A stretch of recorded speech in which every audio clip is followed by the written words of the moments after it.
2 cup চা দিয়ে দিনটা শুরু করেছিলাম। তারপর বসে বসে সমুদ্র দেখছিলাম। এরপর এই বাচ্চাগুলোর বাচ্চামো দেখতে দেখতে হঠাৎ আমার মনে পড়ে গিয়েছিল যার জন্য এসছি তার কাছেই যাওয়া হয়নি এখনো। তো দুজনে মিলে বেরিয়ে পড়েছিলাম তাকে দেখার উদ্দেশ্যে। ম্যাডাম এখানে আমাকে উড়িয়া ভাষা শেখানোর প্রচণ্ড চেষ্টা করছেন। যখন তার মন্দিরের চূড়াটা দেখতে পেলাম তখন থেকেই মনে হলো যে হ্যাঁ, আমার আশা সার্থক হয়েছে। এটা ছিল তার মন্দিরের ভিতরে ঢোকার যে জায়গাটা, তোমরা সবাই চিনবে আশা করছি। আমরা অ্যাকচুয়ালি জুতো জমা দেওয়ার জায়গাটা খুঁজছিলাম। ওখানে অ্যালাউ করে না, তাই এত সুন্দরভাবে সেটা কোনোদিনই আমরা দুজনে এক্সপেক্ট করিনি যে আমরা এত সুন্দর করে দেখতে পাবো। আর এই হচ্ছে জগন্নাথ দেবের ফল থেকে আনা আমাদের প্রসাদ। এটা হচ্ছে জগন্নাথ দেবের প্রিয় মিষ্টি, মালপোয়া আছে আর নিচে আছে খাজা।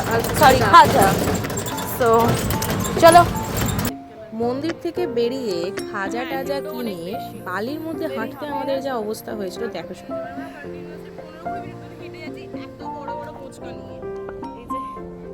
আমার হাতে আর এই বালির মধ্যে হাঁটতে না বড্ড অসুবিধা হচ্ছে, এই যে স্লিপ খেয়ে যাচ্ছে খালি। এরপর আমরা কিছু মাছ ধরা দেখছিলাম, বেশ ভালোই লাগছিল। তারপর একরাশ মন খারাপ নিয়ে গাড়িতে উঠে পড়েছিলাম, কারণ ফিরতে হবে, এবার আমাদের ফেরার পালা। অনেকগুলো বোচকা হয়ে গিয়েছিল আমাদের আসার সময়। শুনে নাও মিটু কি বলছে। 6, 7, 8। কেমন ফিলিংস হচ্ছে? যাবার সময় কোনো সেরকম লাগেজ ছিল না, আসছিস যখন 11খানা, মানে বেসিক্যালি আমাদের 11খানা লাগেজ হয়েছে। কেমন লাগছে তোর?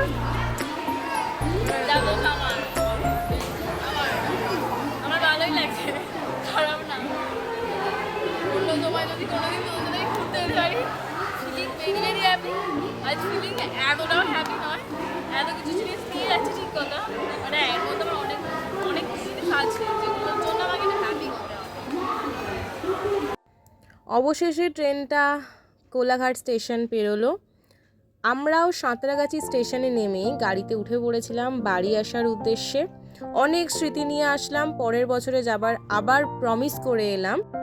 জানি ভিডিওটা খুব ছোট হয়ে গেছে, মন পোষায়নি, চিন্তা করো না, নতুন ভিডিও খুব তাড়াতাড়ি আসছে। Till then tata.